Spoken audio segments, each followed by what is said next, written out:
ASP के अध्यक्ष और लोकसभा सांसद चंद्रशेखर आजाद रावण किसी परिचय के मोहताज नहीं है, मेरे साथ स्टूडियो में ही हैं। लेकिन चंद्रशेखर, ये संभल टू अजमेर जो ये खेल हो रहा है, और सवाल भी मेरा यही है, ये आस्था है या सियासत का फेर है?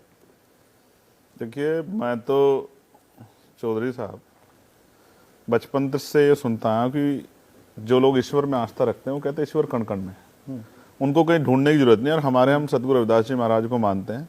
उनकी एक बहुत शानदार लाइन है, मन चंगा तो कटौती में गंगा। अगर आपका मन साफ सुथरा है तो कहीं वृंदावन काशी जाने की जरूरत नहीं। तो अगर ये सियासत नहीं है तो आप मुझे बताओ, आज बात होनी चाहिए थी रोटी कपड़ा मकान की, रोजगार की, महंगाई की, बेरोजगारी की, किसानों की आमदनी की, महिला सुरक्षा की, नौजवानों की तरक्की की। लेकिन बात क्या हो रही है? संभल, ज्ञानव्यापी, अजमेर, और अभी तो बहुत सारे तमाशे देखने बाकी। इतने तमाशे जिसके बाद लोग ये कहेंगे कि इससे अच्छा तो हम लोग टीवी देखना ही बंद कर दें, हम लोग जो है अखबार पढ़ना। ये तमाशा हो रहा है, तमाशा ये लोगों को भड़काया जा रहा है। ये तमाशा विश्व हिंदू परिषद तो कह रही है चंद्रशेखर की 40,000 मंदिरों को तोड़ ताड़ कर वहां मस्जिदें बनाई गई हैं, तो ये इक्का दुक्का वाकया नहीं है। आप कह रहे हैं ये इतना आगे तक बढ़ेगा? आप एक काम करो, फिर अगर यही आधारशिला है तो आप ये याद करो कि हिस्टोरिकल में यहाँ सम्राट अशोक, चंद्रगुप्त मौर्य, कनिष्क, तमाम जो है बौद्ध विहार भी रहे। अगर कल कोई पक्ष खड़ा होके चला जाएगा निचली अदालतों में, कहेगा कि साहब इस मंदिर के नीचे ये हमारा धार्मिक स्थल है, तो क्या परमिशन मिलनी चाहिए? और परमिशन मिलनी चाहिए ये बयान आपने बाकायदा दिया है। अगर हिंदू मंदिरों के नीचे बौद्ध मंदिर ढूंढे जाने लगे तो क्या होगा? आप भी धमकी दे रहे हैं क्या कि अगर ये हिंदू ढूंढेंगे तो चलो हम भी मैदान में उतरेंगे? देखो, हम तो देश की एकता के साथ खड़े हैं। आप मेरी बात को याद करो, 15 अगस्त 47 को हम लोग आजाद हुए हैं, और 75 साल बाद आज हम क्या ढूंढ रहे हैं, ये बहुत बड़ा सवाल। उससे भी आगे निकल जाओ, ये उन्हीं स्टेटों में क्यों हो रहा है ज्यादा बड़े पैमाने जहां भारतीय जनता पार्टी की सरकार है। और रही बात इसकी, तो जो संवैधानिक मूल्य थे, पार्लियामेंट ने वर्शिप एक्ट बनाया 1991, उसकी वैल्यू क्या बची है आज?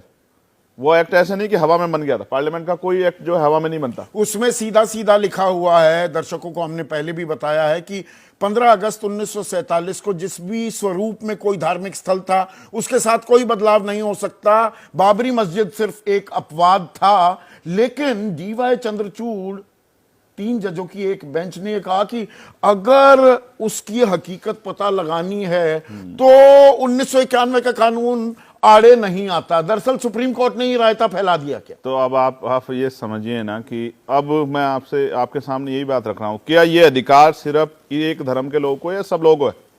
अगर जो लोग दूसरे धर्मों में आस्था रखते हैं, जैन धर्म या बहुत नहीं, फिर तो कानून भी बेमानी हो गया ना। जिस संसद का आप हिस्सा है वहां पर कानून बना है, तो ये संसद का अख्तियार होता है। ना हो, इसीलिए तो हम लोग लड़ रहे हैं। और ऐसा क्या छिपाया जा रहा है संभल में, जो संभल में जाने पर रोक है? आप मेरा एक काम कर दो संदीप चौधरी जी, जितने अधिकारी वहां अपॉइंट हैं उनके पिछले 3 दिनों की जितनी घटनाएं, उससे पिछले 3 दिनों की और बाद के 3 दिनों की आप व्हाट्सएप चैट और कॉल डिटेल निकलवा लो। आपको दूध का दूध और पानी का पानी हो जाएगा, किसके कैसे क्या हुआ है। ये आपने देखो, भारतीय जो है, मैंने एक दिन पहले भी आपके यहाँ कहा था, ये हमारी जो सरकार सिस्टम पे आरोप है कि वो बहुत लेजी।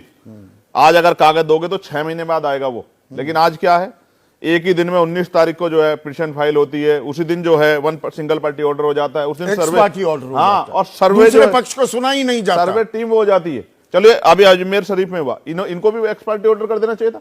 पर अब अदालत पर भी सवाल जो उठाए जा रहे हैं, राम गोपाल यादव बड़े नेता हैं समाजवादी पार्टी के, वो कह रहे हैं छोटे छोटे जज देश में आग लगवाना चाहते हैं। अब न्यायपालिका पर भी सवाल क्यों ना सवाल खड़ा हो जब देश में अस्थिरता होगी, और कि एक पक्षीय अगर जो एक्स पार्टी ऑर्डर होंगे तो क्यों ना सवाल खड़ा हो? आप बताओ मुझे, क्यों ना? वो जज भी तो, उनकी भी तो मनोभाव है। वो जज जो ऑर्डर दे रहे हैं, क्या उनके मनोभाव नहीं? अगर वो किसी धार्मिक उसको मानते हैं, मान्यता में अपने आप को विश्वास रखते हैं, जबकि जजेस इसके उससे बंधे हुए नहीं होते, सुप्रीम कोर्ट ने कहा है ना कि भाई हकीकत वो दरअसल जो धार्मिक स्थल है वहां पहले क्या था ये जाना जा सकता है, कानून आड़े नहीं आ रहा है। तो ये सुप्रीम कोर्ट का तो ये आग तो एक ऑब्जर्वेशन है। ये आग तो सुप्रीम कोर्ट के हमारे जजों ने लगाई, और किसने लगाई? और ये आग लगा के वो हाथ सेक रहे हैं, तो क्या देश नहीं देख रहा है इस बात को? क्या मैं पूछना चाहता हूं कि देश सिर्फ एक धर्म के लोगों का है? जो लोग जो धर्म में आस्था नहीं रखते, जो लोग जो हैं अपने आप को नास्तिक मानते हैं। हिंदू कहेगा ना कि भाई मेरा मंदिर तोड़कर मस्जिद क्यों बना दी? 1947 से पहले ये सब लोग यहीं थे ना, जब ये देश कॉन्स्टिट्यूशन ने इसको सूत्रांतरित करके एकजुट कर दिया है, और ये पार्लियामेंट ने तो तो बड़े बनाया। मुर्दे उखाड़ने की बात हो रही है देश में, न जाने कहां पर क्या उखाड़ा जाएगा। क्यों उखाड़ा जा रहा है, आप इसका कारण समझो ना। आज सवाल है, नौजवान बेरोजगार घूम रहा है, किसान को फसल के दाम नहीं मिल रहे, महंगाई कमर तोड़ रही है, और महिला सुरक्षा नहीं हो रही, सरकार से सवाल ना पूछे। और एक चीज और जो आप जानते हैं और आप नहीं कह पाएंगे, लेकिन मैं कहता हूं, स्टेट गवर्नमेंट जानती है कि अगर इस तरह के फसाद नहीं होंगे उत्तर प्रदेश में तो ज्यादा दिन तक मुख्यमंत्री कुर्सी में नहीं बैठेंगे। वो चाहते हैं कि ऐसा माहौल बना रहे और सेंटर उनकी तरफ ना देख पाए। सब कुछ सबके सामने है, सिर्फ कुर्सी बचाने का खेल है। और मैं फिर कह रहा हूं, कुछ अधिकारी सत्ता को खुश करने के लिए सीमाएं लांघे हैं। मैं कहता हूं सुप्रीम कोर्ट, अब आप सवाल संभल पे बात करेंगे 1 मिनट के लिए। कौन दोषी है? पुलिस, एडमिनिस्ट्रेशन, लोकल नेतागण, विपक्ष के लोग, सत्ता पक्ष के, इसकी जांच हो जानी चाहिए ना। सुप्रीम कोर्ट अपने फैसले पर 3 जजों की बेंच ने यह ऑब्जर्वेशन किया था, 5 जजों की बेंच बनकर यह कह दे 91 का कानून सर्वोपरि है, इससे कोई छेड़छाड़ नहीं हो सकती। राह हो जाएगा ना, राड कट जाएगी ना। राड कैसे कटे? ये सुप्रीम कोर्ट काटेगी या संसद भी राड काट सकती है? अब मैं फिर कहूंगा, यहां तो मैंने पत्रकारों के इश्यू पे एक दिन में, और जिस दिन छुट्टी होती है उस दिन फैसले आते देखे। ये देश को नहीं दिख रहा क्या सुमोटो नहीं ले सकती supreme court? Supreme court suo motu लेके इसको खत्म नहीं कर सकती? इतने लोगों की भावनाओं के साथ खिलवाड़ करके, अस्थिर करके क्या मिलेगा देश को? और देश नहीं, के संसद भी संसद इसी बात को रिआइटरेट पहले देखिए, कानून बनाने का हक संसद का होता है। बहुत से लोग कंफ्यूज हो जाते हैं। सुप्रीम कोर्ट उसकी विवेचना कर सकता है, is it good in law और बैड इन लॉ। संसद इस बात की तस्दीक फिर से कर दे 91 का कानून ठहरेगा, रहेगा। मैं फिर आपसे कह रहा हूं, मैंने संभल पे आपसे कहा सीबीआई द्वारा जांच करा दो, सुप्रीम कोर्ट की निगरानी। एक बात। अब रही अजमेर की, तो अजमेर शरीफ तो प्राइम मिनिस्टर जाके चादर चढ़ा के आ रहे हैं। अब क्या प्राइम मिनिस्टर को नहीं पता है? क्या प्राइम मिनिस्टर हिंदू धर्म की भावनाओं के साथ खिलवाड़ कर रहे हैं कि वो जाके